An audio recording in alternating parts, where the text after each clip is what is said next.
What is going on, guys, and welcome back to another video on the channel. As you probably read from the title, we're going to be unboxing a new auger today. So for the past few years, I've been using the Ion G2 in the 10-inch composite. My last auger before this was a Eskimo 51cc Shark. It was definitely very heavy at the time. I was a lot younger. When I upgraded to this was in the middle of the transition more from gas to electric, and this auger was absolutely phenomenal. Artisan, the parent company that owns Eskimo and Ion, was always very good to me. I had to get 2 batteries replaced because they kind of stopped working, but I've been overall very impressed with Ion, and I'm very happy with the auger for the most part. However, in the last little while, I've had problems with I'm not sure if it's my batteries or my auger, to be honest, but essentially what happens is if I'm drilling over my head in the air, it's fine, it'll drill. As soon as I start putting pressure on it, that auger is going to want to cut out after half a second roughly, and it will not work again until I take out the battery, put the battery back in, and then the process will repeat itself. So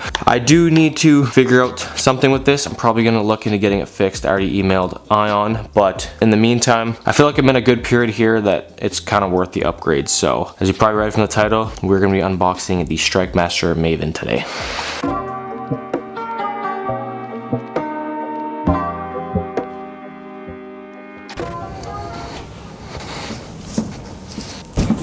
Alright, so here is the front of the box there. On the sides, there's not really as much going on. Just a couple labels like that. Gotta say, it's a pretty sweet looking box. Alright, let the fun begin here. That's freaking awesome.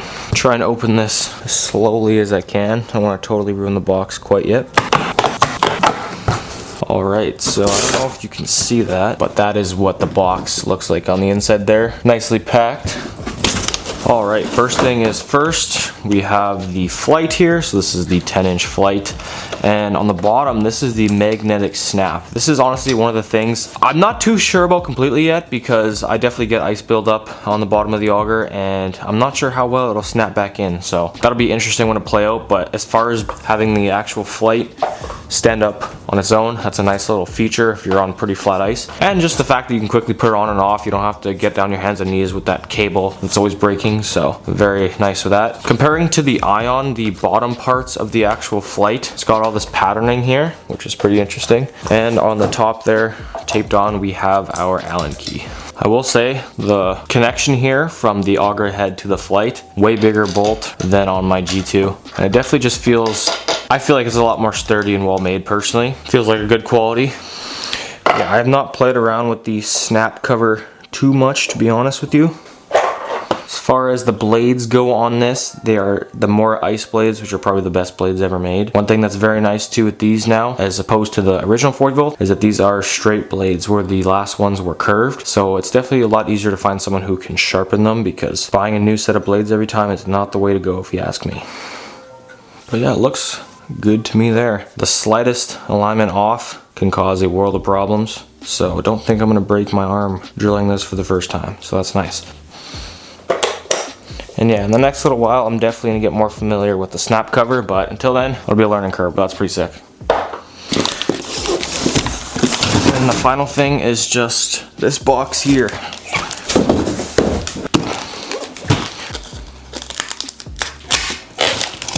I have to say, the one thing I'm super excited about with going with the Maven is that I get to use Strikemaster batteries. Let me tell you, if there's one thing I've admired from my friends who've had Strikemasters, it's been the battery. I don't know what it is, but with Strikemaster, they just seem so much better built. Oops. I feel like the Strikemaster batteries are a lot more reliable, and they are a lot more sleek. This is like a hard plastic basically, but my other batteries were 4 amps and this is a 5 amp. Yeah, it's only on 1 bar there. This one has 4 bars instead of 3 on my last battery, and as far as everything else, pretty sleek.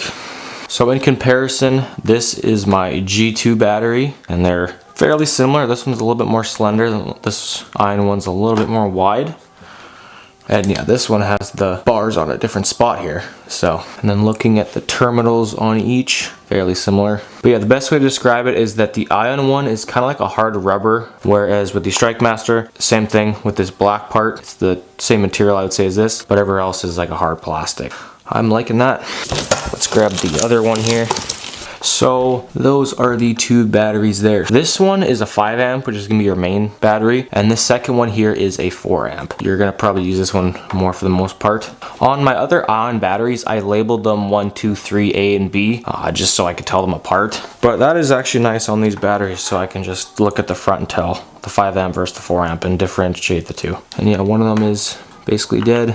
The other one is on 1 bar, so I'm gonna charge them up. The biggest thing I could recommend to people with batteries is for a longer period of time, do not leave them full charged. Unless you're going the next day, charge them the night before, but if you're doing long-term storage, like 2 weeks and up, try and leave these at 2 bars, especially during the off season. I can't stress this enough. It's not good for the battery to be fully charged. It's also not good for the battery to be completely dead. So keep it about 2 bars, 60-ish%, I think they say, and it's a lot better for the battery. That was my problem with the other ones, I think honestly with my stupidity, I decided to charge it, like I'd charge it once in the off season and throw it back on the charger, and I was not supposed to do that. So lesson learned, and I'm gonna take better care of these batteries here. Nothing crazy on these guys, so you're gonna have charging and fully charged. That's all you're really gonna see. Pretty solid length if you want to charge it from far away from your outlet. One thing that is nice on these chargers too is there's a little bit more diagnosis stuff. So just a couple things going over what it means on the charger. So as long as I'm not blinking red there, I should be good for the most part. So yeah, that's a nice little guide, good feature to have. And then last but not least, you gotta get the actual power head itself. Actually, before we do that, we do have the owner's manual. One of the manuals is just like a French reading brochure. Actually, I don't know if there's another one, but this one is completely in French. Interesting. Me and Noah speak a French.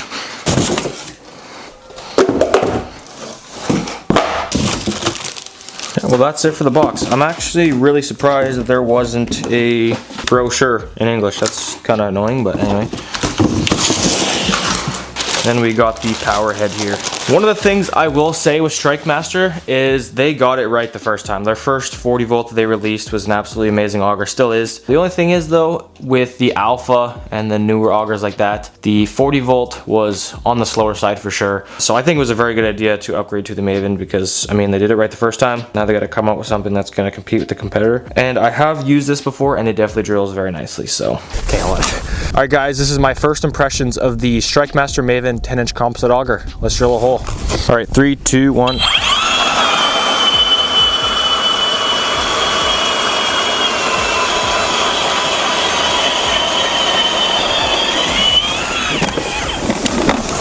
Wow. Didn't even clear the hole, by the way. That is impressive. Definitely an improvement from the last one. I think they did a very good job on the first one, and this one seems to be even better. So, first hole, I gotta say I'm very impressed. Dude, that's sick. It's freaking fast. I know, man. It's ridiculous. I'm definitely a big fan of the new Maven shape, whereas with my G2 it didn't wrap all the way around, whereas this does. It's got a built-in battery guard right here, whereas with the Alpha you would just take it off if you really wanted to. I mean, it makes much more sense to me to have that on. One of the nice things too, I always bug my friends about, was whenever they drill a hole, they drill so crooked, so they have no excuse now with this bubble reading to drill a nice straight hole. On the bottom, it's got a nice light right there for drilling in the dark, and super simple. It's got a safety trigger there on the bottom, then you're gonna hit, or hold this I should say, and forward or reverse on that switch. Super simple. And on the bottom there, got that metal plate. Just seems very well built, seems very sturdy. With the flight connection, we'll see how much it shakes between the two. This is normal, but like with my G2 for example, you can hear the head wobbling. With the flight, it's not completely tight like that, which is not a huge deal. It's just a little bit more annoying with my extension. Alright, so we're gonna put this bad boy on. There was a recall on these Mavens at the start of the season because they accidentally didn't put in a certain cooling grease, so I think for the most part I shouldn't have to worry. I'm hoping I don't get a lemon, but I guess you never know. I'm trying to keep this as unbiased as possible, at least minimize my bias, but this is not a perfect auger necessarily by any means. There are definitely some flaws in it, but that goes with every auger, so I'm not going to completely trash it, but I'm also not going to completely be all peachy rainbows with this thing. It's still got to be put to the test. If there is one more thing I could complain about, it's that there's nowhere to put this Allen key, unfortunately. Not a huge deal, but with the Alpha, and I'm not quite sure, but the E40 might even have that, but again, not a big deal. Alright, seems tight enough there, and there's really not a whole lot of play in that at all. There is a little bit, but overall very nice. And yeah, when I stand it up, it's basically perfectly in line with the bubble part here. And here it is side by side with the G2. So you can see this one has more play, whereas this one does not, which is very nice. Again, not trying to trash the G2, but I'm trying to be as transparent as possible. My 5 amp is like really dead. My 4 amp is on 1 bar. Let's put it in here.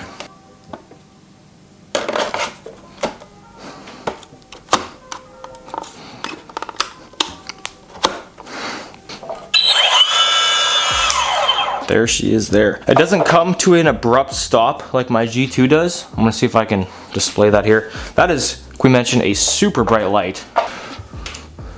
That is a very bright light indeed. Very nice for drilling holes. It actually stays on too. Reverse works. I will say it is actually pretty loud. It sounds to me like an E40 almost. I'm gonna plug in one of my G2 batteries here. Whereas with the G2, stops pretty abruptly, which I'm honestly not, either or is fine, it's not a huge deal. This also has the battery lock, whereas the Maven does not. And I don't know why, but this is super hard to get out. Holy smokes, I don't want to break it. I wonder if it's just this battery. It's a very snug fit, like that's not coming out. I almost feel like I'm gonna break it just putting it on, but no, that's good. Interesting. And yeah, once again, incredibly light. Absolutely phenomenal. Like if you're carrying this like that, it's about level. That's freaking awesome.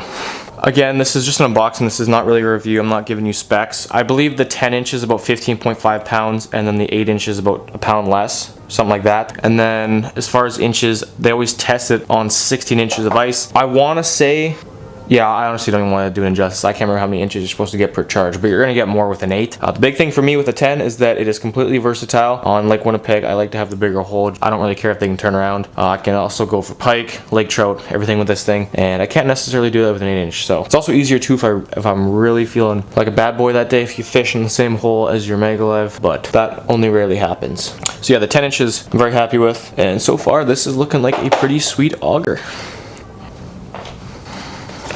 Now, as far as accessories go, I got an extra set of blades. So these are the Maven blades. You're gonna be able to tell these from the original 40 volt because these are straight and the other ones were curved. Nothing too crazy.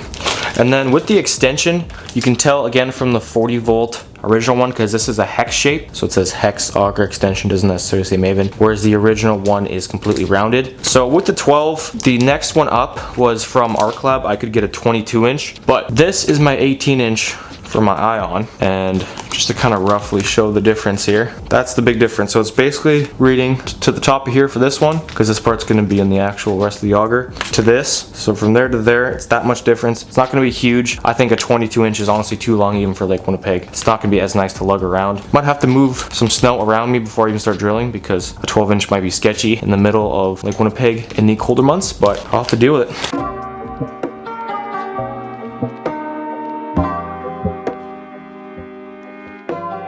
Yeah, just doing a little bit more of a walk around here. This will move a little bit more, I find. A little bit more movement to it, whereas with the G2, it doesn't move at all. Which, I mean, again, doesn't really mean one's better than the other. I don't really care. But just a sleek looking auger. And I mean, the grips here, it's a nice grip for the hand. Nothing too crazy like that. But yeah, I'm definitely a fan of the built-in guard there. That's definitely a nice touch. And then yeah, just plugging this in here to the wall. It's on solid red. Take my battery here. I don't know if I can do this with one hand. Get that on there. You can actually kind of see the inside. I hope dirt doesn't get in there as easy. I didn't hear any humming sound like I would with my G2 when it's charging, and I thought it was a defective battery for a sec, but no. Red means it's charging, it'll be green when it's fully charged, and that's just telling me that it's working, so okay, that's good. Use this battery here. So yeah, with my G2 one here, a little bit different of a setup. Again, a legend there to tell you what's going on. When you actually put it on, oh, oops. It's humming, starts it going. A little bit different. Batteries over there will be a lot nicer in my ears.